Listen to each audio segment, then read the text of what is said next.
Apakah sebenarnya hukum bom bunuh diri dan apa pemahaman mereka?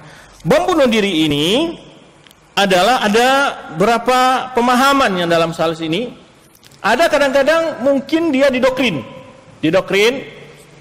oleh kelompok-kelompok yang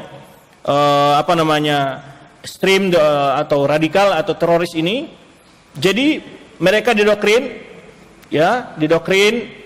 untuk melakukan tindakan tersebut dengan doktrin pahala besar, surga segala macam. Di samping juga menggambarkan kezoliman, diberi informasi-informasi yang bisa memprovokasi. Nah, oleh sebab itu perlu belajar agama. Mereka akan didoktrin dengan macam-macam pemikiran.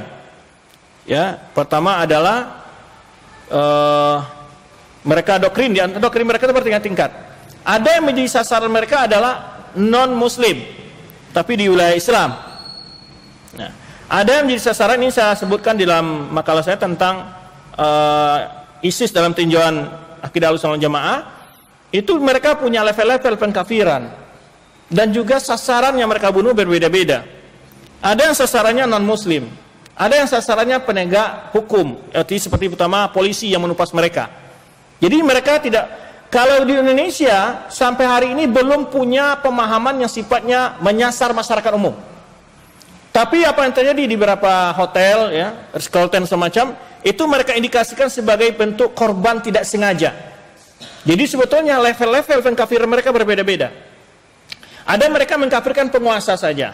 Ada yang mengkafirkan penguasa dan ulama yang bersama penguasa, yang pro penguasa. Ada yang mengkafirkan ulama, penguasa, rakyat yang diam terhadap kemungkaran. Itu mereka kafirkan.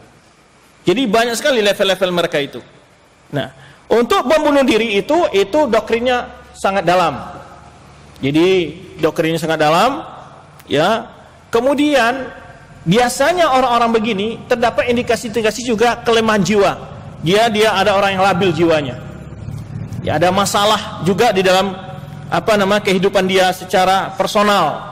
Ini kadang-kadang dia ingin dua hal yang dia lakukan. Ingin bebas dari masalah yang dihadapi dan juga sekaligus ingin menyelesaikan hidup menurut keyakinan dia adalah sesuai dengan Islam. Jadi mestinya kelompok-kelompok ini digali, doktrinnya itu digali, dibawa para ulama, dilibatkan, karena mereka ini korban sebetulnya, kebanyakan korban juga. Jadi mereka, karena yang otaknya itu beda. Nah ini kalau berumus untuk menyelamatkan dari fikra ini gampang saja. Kalau seorang pemuda yang cerdas, kenapa dia nawarin saya masuk surga? Kalau surga itu baik, pasti dapat surga dan melakukan tindakan. Kenapa dia tidak sendiri yang melakukan? Kan gitu mestinya. Kalau ditindakan itu adalah pasti dapat surga, kenapa dia tidak? Dia rekrut orang lain yang jual bunuh diri. Kenapa tidak dia sendiri yang bunuh diri? Kan gitu mestinya. Makanya kadang-kadang pemuda-pemuda yang pikirannya yang itu makanya memang rata-rata orang yang mereka itu orang-orang yang bodoh juga gitu. Kan gitu. Masa iya? Kalau mau bunuh diri ini pasti dapat surga, kenapa dia tawar-tawar sama orang lain? Akhwat aja yang cantik biasa nggak nawarin sama orang lain, masa bidadari tawarin sama orang lain? Ya kan? Mungkin nggak? Coba bayang sama antum, ini udah pasti ini dapat bidadari, mau dia nawarin sama orang lain? Nggak ada basa-basi, jangankan bidadari, akhwat yang lumayan-lumayan aja nggak tawar-tawar mereka, masa bidadari ditawarkan sama orang lain? Ini pikiran yang gimana gitu ya kan?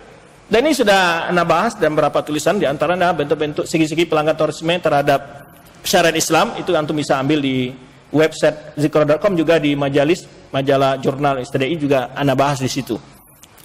Bagaimana sisi penanganan, di antaranya bunuh diri. Bunuh diri itu jelas bunuh diri, hukumnya bunuh diri. Karena nggak ada itu dalam Islam. Kalau seandainya tujuan itu mati dalam berjihad, kenapa Rasulullah sahabat pakai baju bawa pedang? Ini pasti temu dari ngapain bawa pedang? Gitulah. Ngapain bawa pedang, nunggu panah aja nanti bidadari nyambut gitu.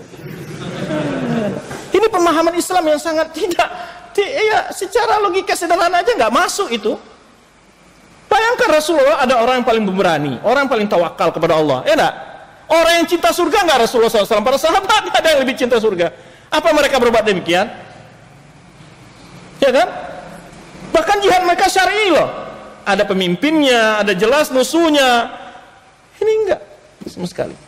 Nah inilah, maka oleh sebab itu dikatakan salah seorang ulama, bila seorang pemuda mendapat belajar bertemu dengan ulama yang ahlu sunnah, itu sudah nikmat yang sangat besar bagi seseorang.